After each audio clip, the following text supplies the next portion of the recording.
उपस्थित सर्व मान्यवर, खरं तर म्हणजे आजचा हा शेवटचा दिवस आहे नमन महोत्सवाचा।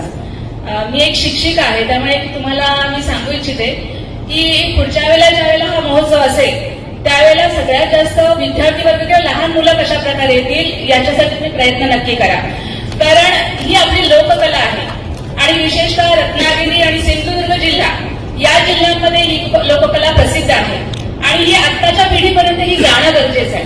नमन म्हणजे काय हे मुलांना कळणं गरजेचं आहे, तरच आपली ही संस्कृती आणि ही परंपरा अशीच अबाधित राखली जाईल।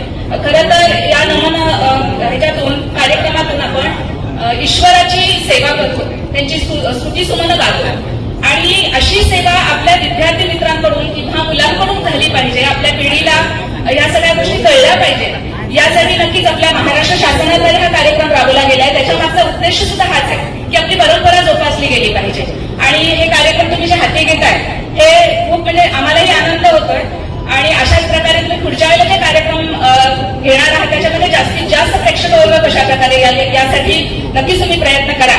आम्हाला इथे बोलवलं आणि मान सन्मान दिला त्याबद्दल भारतीय जनता पार्टीच्या वतीनं आपणा सगळ्यांचे धन्यवाद। Oh,